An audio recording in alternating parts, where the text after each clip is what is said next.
Alors, bonjour à tous. En cette fin de journée, cette fin d'après-midi très chaude au Québec, je vous laisse le temps d'arriver. J'avais dit que je partirais de live aux alentours de 4 heures. Ça fait plus qu'une heure que je suis prête, mais je voulais que vous soyez revenus du travail, que vous ayez du temps un peu devant vous pour l'écouter, idéalement. C'est sûr qu'il est toujours possible d'écouter toutes mes vidéos au moment qui vous est adéquat, opportun. Fait que je vais attendre quelques instants pour qu'il soit au moins 4 heures pour ce beau sujet. Oser se choisir au niveau professionnel. Que c'est difficile. Et ça pourrait être si simple. Fait que vous pouvez me faire un coucou quand vous arrivez, que ce soit en écrivant un petit mot, que ce soit en faisant un like, un pouce, quoi que ce soit pour m'indiquer que vous êtes là. Puis je vais, si vous m'écrivez, je vais pouvoir vous saluer.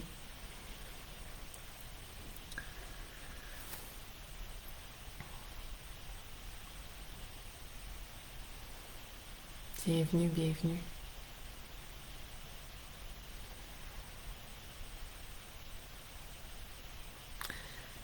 J'ai demandé à mon âme, au moi divin, mes guides, de m'accompagner dans ce live que je trouve important. Ils le sont tous importants. Quand j'en fais un, c'est parce que ça vibre pour moi et que j'ai vraiment l'élan de vous partager quelque chose sur un thème précis. Celui-là me parle parce que vous êtes tellement, de plus en plus de monde à m'écrire.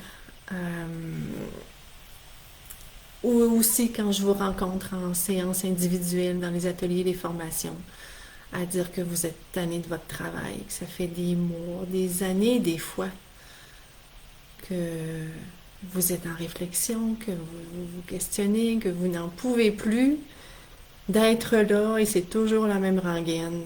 Il faut que je paye mon loyer, il faut que je paye mon épicerie, comment je vais vivre. Est-ce que je vais trouver un travail qui va faire en sorte que je vais me sentir bien, épanouie, qui va payer mes comptes? C'est toujours la même chose qui revient. Je suis passée par là aussi. Fait que j'avais le goût de faire un live.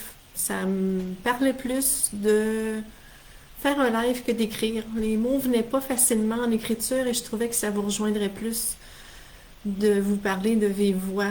Donc, j'ai le goût de vous partager mon parcours à moi, mon cheminement. J'en ai déjà parlé à certains moments, que ce soit dans des ateliers, des formations, ou peut-être à travers d'autres lives que j'ai faits depuis le printemps de l'année passée.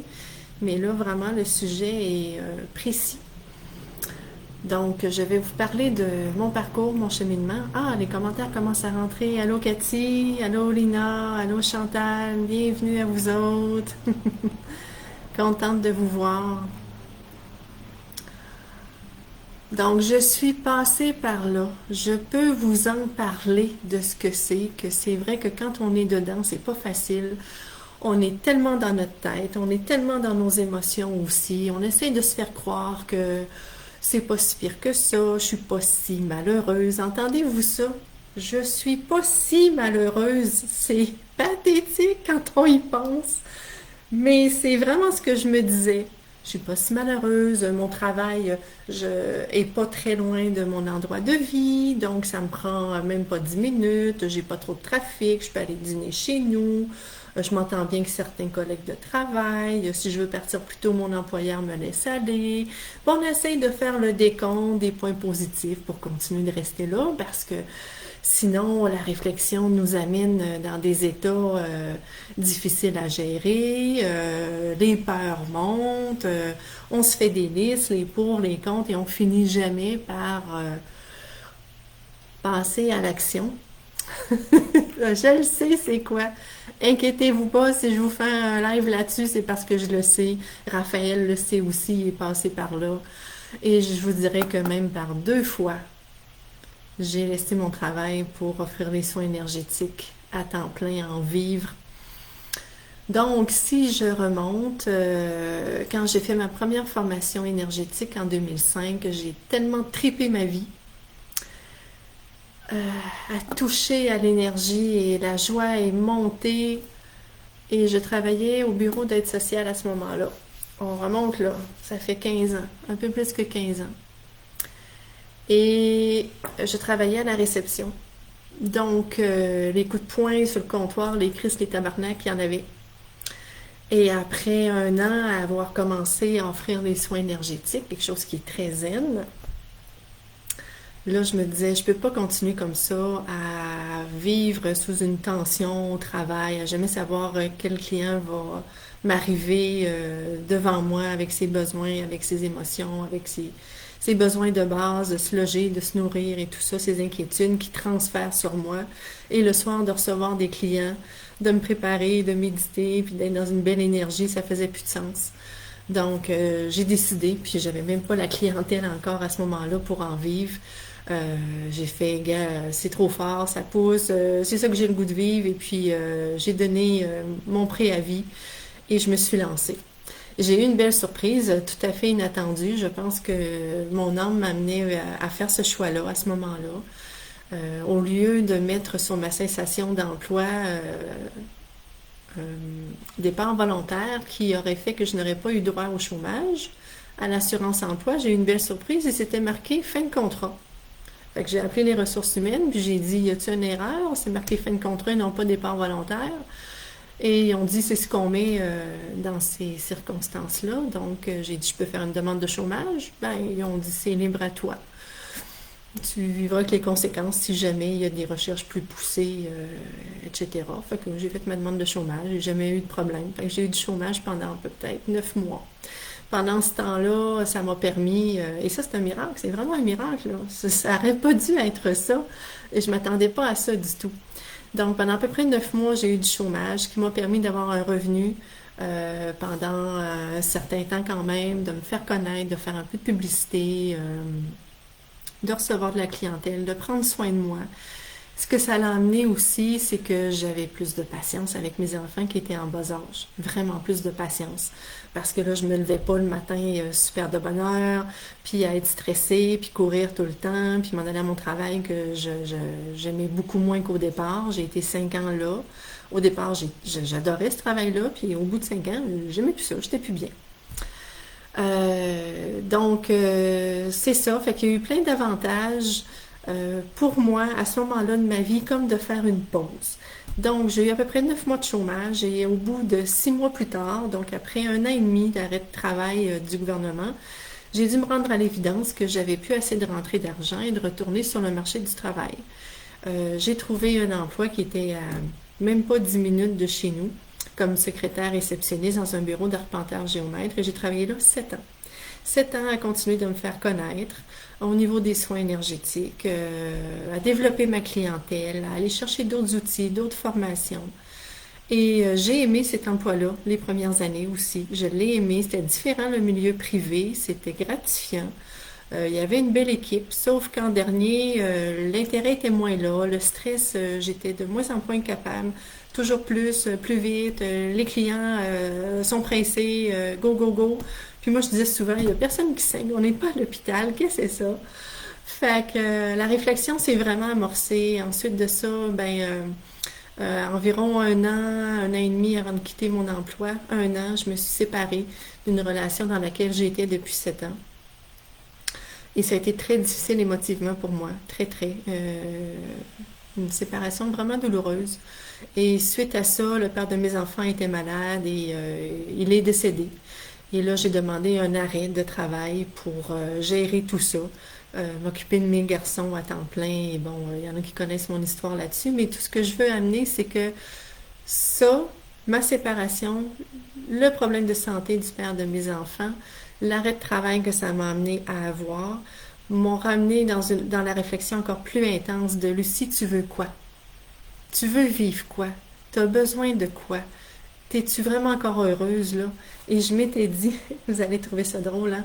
Je m'étais dit que dans cet emploi-là, si le gestionnaire principal, celui qui avait parti l'entreprise, qui travaillait à Charlebourg à ce moment-là, moi je travaillais à Saint-Romuald, je savais qu'il était très exigeant. Et ça se parlait qu'à un moment donné, ils s'en viennent peut-être au bureau de Saint-Romuald. Et je m'étais dit, si jamais ils s'en viennent à Saint-Romuald, c'est pas vrai que je vais travailler pour lui, il est trop exigeant, ça va trop me stresser, je vais quitter. Et dans les dernières semaines avant de quitter, c'est ça qui est arrivé. Et j'ai essayé quand même de m'ajuster, j'ai essayé de répondre à sa demande et je me suis rendu compte que c'était pas possible et je le savais très bien. Et c'est ce qui m'a amené à faire le choix. Ma soeur m'a aidé aussi. Elle dit, Lucie, ton corps te parle. Ton corps est en train de te parler. Tu as des maux de tête, tu as des étourdissements. Puis ça te revient toujours en tête. Est-ce que je reste ou est-ce que je quitte? Est-ce que je reste ou est-ce que je quitte? Elle dit, là, je pense que ça serait le temps que tu te choisisses. Qu'est-ce que tu en penses? Puis pour moi, ça avait été un peu un échec la première fois que j'avais laissé mon travail au gouvernement pour me lancer comme travailleur autonome et que j'avais pas eu la clientèle pour en vivre. Je le sais que c'était parfait parce que tout est toujours parfait, mais je l'avais quand même pris un peu comme un échec. Donc je lui ai dit si jamais ça fonctionne pas, puis qu'encore une fois je retourne sur le marché du travail, ben elle dit ça sera ça, mais elle dit moi elle dit, je sens que là, t'es allé chercher tellement depuis 7 ans et comme de fait, ça a été comme la bonne fois, cette fois-là. Donc, je me suis choisie. Et là, j'avais pas de chômage. Cette fois-là, j'en ai pas eu. J'avais ramassé quelques mille de côté. Puis pas 20 000, pas 50 000. J'avais quelques mille de côté pour voir venir. Oui, j'avais des allocations familiales, mais on s'entend que ça paye pas tout. J'avais quand même mes 2 gars à m'occuper. Puis je voulais pas que mes gars manquent de rien. Donc, les premiers mois, ça allait. Le moral était bon. Et quand je suis arrivée au mois de décembre, 6 mois, après avoir laissé mon emploi, là, il me restait quasiment plus rien dans mon compte. Puis j'ai commencé à stresser. Puis là, j'ai parlé à ma gang. J'ai parlé à mon âme, à mon moi divin, à mes guides, avec grand respect. Mais j'ai dit là, si c'était la bonne décision, et je pense que oui, il va falloir que vous fassiez des miracles. Parce que là, ça va plus. Puis je pourrais même pas offrir de cadeaux à Noël à mes enfants. Et je leur ai dit, faites ce que vous voulez, mais il faut que ça rentre. Et la magie a opéré. Les courriels sont rentrés, les appels téléphoniques. Et là, ça l'a monté et ça l'a jamais arrêté par la suite. Parce que je m'étais choisie, c'est ce que j'avais à vivre. Et j'avais tellement de temps pour moi, enfin, pour créer des ateliers, monter des formations, méditer, marcher en nature, prendre soin de moi et encore une fois avoir plus de patience avec mes gars aussi et plus de temps pour être avec eux parce que il restait juste moi, aller les porter quand il y avait besoin. Ce que j'aimerais vous amener, c'est que ce choix-là, il n'y a pas personne d'autre qui va le faire pour vous. Puis si vous attendez de gagner à la loterie, j'en ai acheté des billets de loterie, pas en fou, pas pour exagérer puis tomber dans le déséquilibre, mais je souhaitais, comme bien des humains à ce moment-là, gagner à la loterie. Ça aurait été facile. Ça aurait été tellement facile de prendre ma décision d'avoir de l'argent. Sauf que souvent, ce qui arrive, c'est qu'il faut lâcher quelque chose pour qu'il y ait de l'espace, de la place, pour qu'autre chose se présente. Si je tiens les cordons serrés dans mes peurs, dans mes résistances, que je lâche pas prise, les opportunités se présenteront pas à moi. Si j'attends d'avoir l'emploi parfait avant de laisser celui que j'ai, ça se peut que ça fonctionne, mais dans bien des cas, ça fonctionne pas. Et actuellement, depuis le début de ce qu'on vit actuellement, ça amène beaucoup de réflexion. Et c'est le moment, depuis que je suis travailleur autonome, où je vois le plus de clients, d'amis, de parentés qui laissent leur emploi et qui se lancent comme travailleurs autonomes. Je vous le dis, je n'aurais jamais pensé de ma vie être travailleur autonome. Quand les gens me disaient qu'ils l'étaient, c'était comme, ben voyons, c'est insécurisant, faire ton propre travail, gérer ton horaire, ta comptabilité, chercher des clients, parler de ce que tu fais. Tu sais jamais combien tu vas faire dans ta semaine, dans ton mois. Mais moi, juste d'y penser, j'ai tout fait. Mais tout s'est présenté au moment opportun. Et voyez, ça fait 6 ans. Ça fait 6 ans ou 7 ans ce printemps. Et je manque de rien. Mais pensez pas que je fais 100 000 par année. J'aimerais bien ça. Mais je fais pas 100 000 par année, puis c'est pas grave. Je ne manque de rien. Tous mes besoins sont comblés.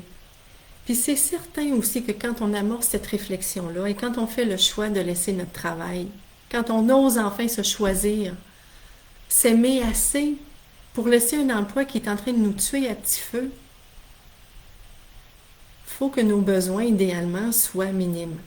Ça se peut que j'ai un paiement d'auto, ça se peut que j'ai un paiement de maison, mais au-delà de ça, c'est sûr que ça aide si on va pas au restaurant tous les semaines, puis qu'on s'achète pas du linge à tous les semaines, puis on n'a pas besoin de ça.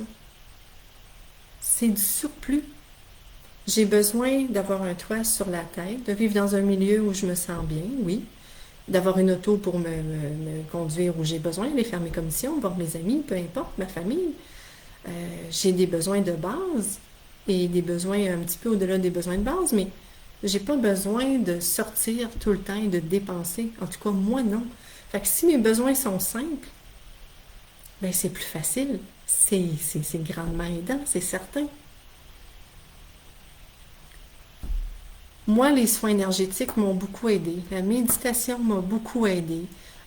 D'avoir des gens autour de moi qui m'écoutaient, des amis, ma sœur, qui comprenaient la réflexion dans laquelle j'étais et qui m'ont encouragée aussi. C'est sûr que ça aide, mais c'est pas obligatoire. Vous avez tous des forces à l'intérieur de vous, des joyaux.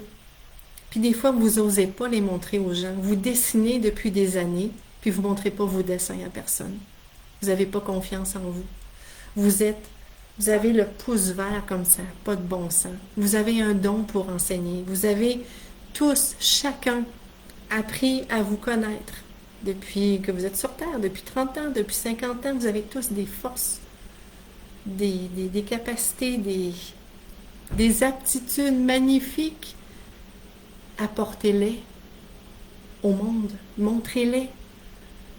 Dites, ça c'est ma couleur, ça c'est mes forces, regarde ce que je fais. Est-ce que toi, ça comblerait un besoin chez toi? Puis vous n'êtes pas obligé de laisser votre emploi demain matin. Mais déjà, de mettre en action votre réflexion, de commencer à penser, à changer vos habitudes de vie, à mettre un peu d'argent de côté pour voir venir. Actuellement, là, on est dans un moment où il manque de monde, d'employés tellement partout. Partout, partout. Tabarouette, c'est le meilleur moment de changer d'emploi. La peur, à moins que vous soyez devant un lion ou un loup qui va vous dévorer, qui pourrait vous dévorer, la peur, c'est n'importe quoi. Puis j'en ai encore des peurs. Ben oui, je suis pas parfaite, j'en ai des peurs. Mais celle-là, je l'ai traversée. Et je ne l'ai jamais regretté. À un moment donné, ça devient... Les gens me disaient, tu as eu du courage de laisser ton emploi. C'était pas du courage, c'était... Je suis tellement en train de me faire du mal à moi-même, à rester à l'emploi où je suis, autant dans mes pensées, dans mes émotions, que mon corps physique est en train de me parler fort. Je vais me rendre jusque où? En dépression? Avec des maux de tête terribles, avec une insomnie, de ne plus pouvoir dormir, Et ça, c'est moi qui se fais ce mal-là. Est-ce que je vais continuer ça encore longtemps? J'aimerais ça vous partager un texte de Lucie Mandeville. C'est un post qu'elle a fait. Ceux qui ne connaissent pas Lucie Mandeville, si ça vous tente d'aller voir ce qu'elle fait des vidéos YouTube depuis le printemps passé. C'est une ancienne psychologue à la retraite. Et elle donne beaucoup de son temps. Elle a fait énormément de recherches sur ce qu'on vit actuellement. Et le post qu'elle a fait, c'est en lien avec le fait que le pass sanitaire va commencer le 1er septembre et que beaucoup de gens, entre autres, pour l'instant c'est visé, je pense, beaucoup dans le domaine de la santé, peut-être l'éducation qui s'en vient. Je sais que les employés du fédéral aussi, ceux qui sont dans l'armée, mais tous les employés du fédéral à se faire vacciner. Et il y a des gens qui n'ont pas le goût. Et je crois que c'est personnel à chacun parce que moi, je vais le dire haut et fort, mais je ne crois pas que je suis responsable de l'état de santé de quelqu'un quand je suis en santé. Et on est des millions à penser comme ça. Je suis pas seule. On a fait une vidéo, Raphaël et moi, il y a une semaine qu'on a dû supprimer parce qu'il y avait énormément de commentaires à la fin désobligeants, alors que les premiers jours, c'était juste... les gens étaient tellement contents qu'on en parle de notre position à nous. Donc, je crois que c'est un choix personnel depuis toujours de se faire vacciner ou pas. Et donc, il y a beaucoup de gens qui présentement sont en grosse réflexion parce qu'ils ne souhaitent pas se faire vacciner.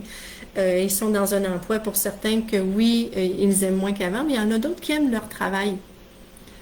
Et ils aimeraient continuer à faire ce qu'ils font, mais pas dans les circonstances actuelles, pas dans le milieu de travail où ils sont, avec la pression, avec une épée de Damoclès et à ne pas pouvoir choisir eux-mêmes.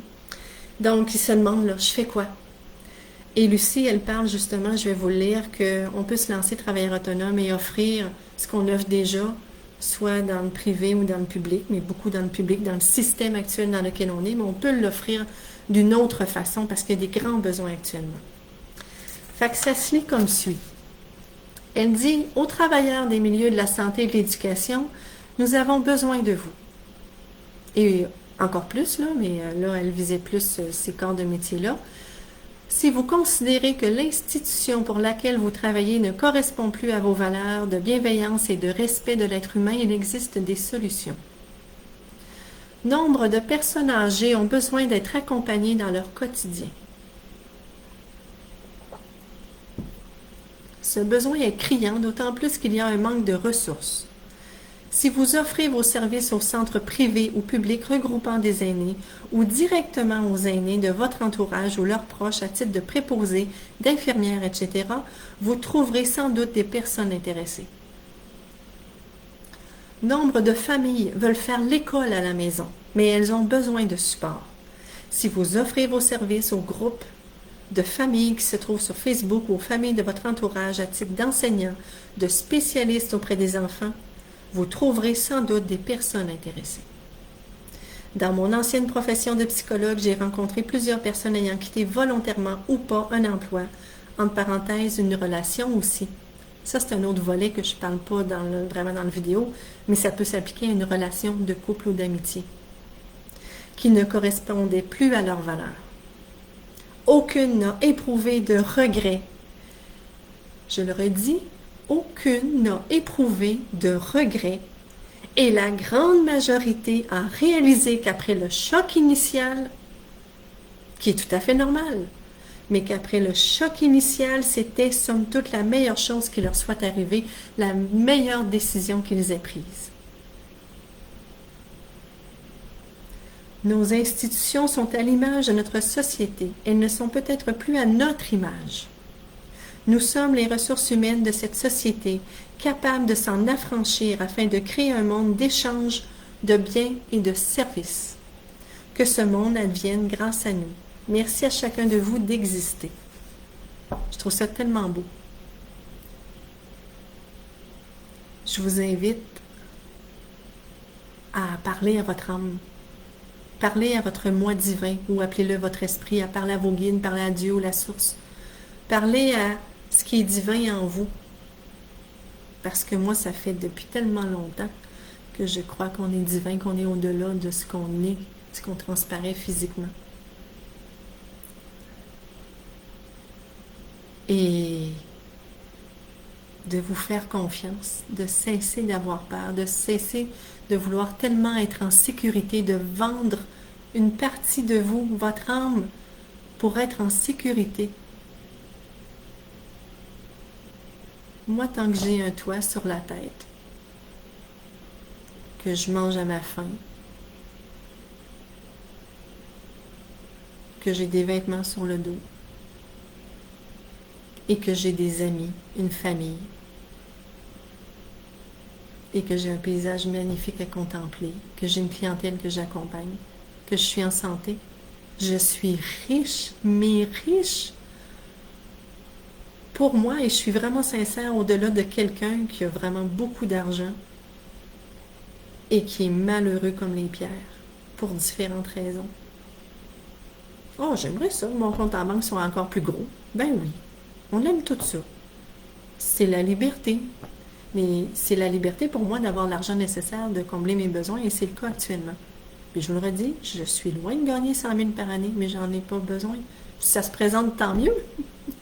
Puis je pourrais en offrir aux gens autour de moi encore plus, mais je suis épanouie, je pense, comme je ne l'ai jamais été dans ma vie.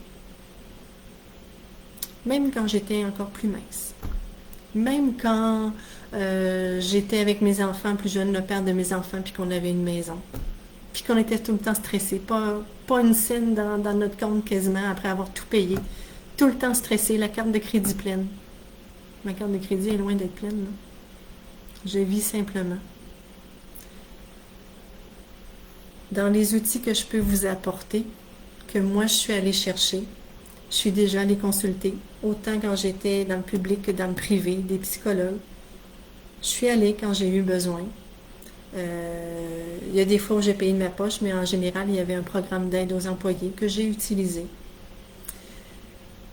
À être dans le spirituel énergétique depuis très longtemps, la méditation fait partie de ma vie.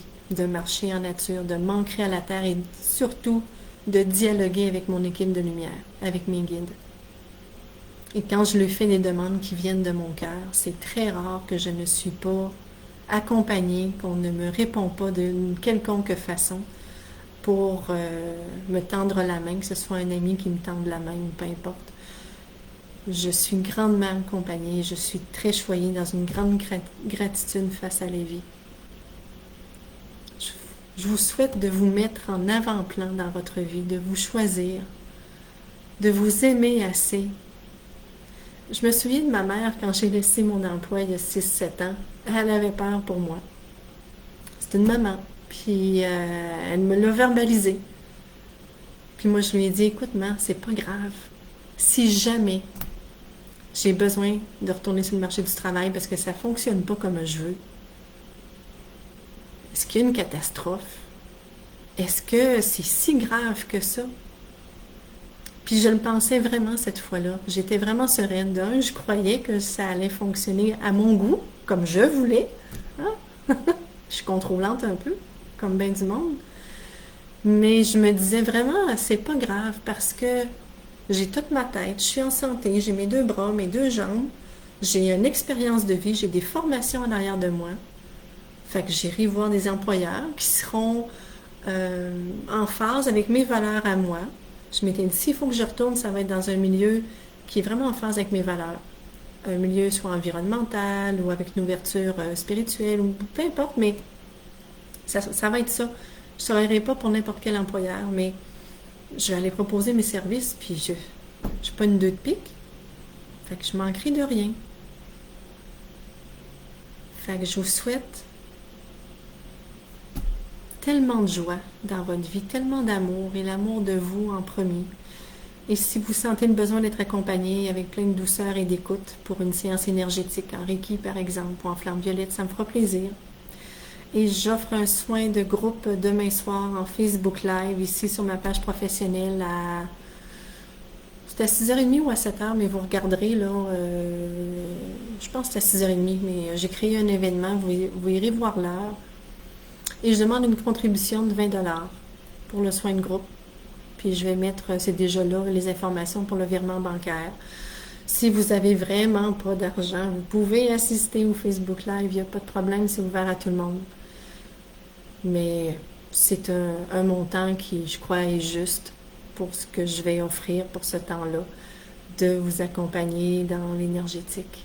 Si le cœur vous appelle, ce que le Reiki apporte, c'est de s'harmoniser, c'est d'amener une paix au niveau de notre mental, de nos émotions, de stimuler la joie de vivre, de s'ancrer encore plus à la terre, de sentir que l'énergie circule vraiment en nous, de libérer des tensions, diminuer le stress, et etc., etc., etc. Je vous souhaite une belle soirée. Puis, merci d'avoir été à l'écoute. Je souhaite que ce que je vous ai partagé vous a apporté un peu. Je vous embrasse.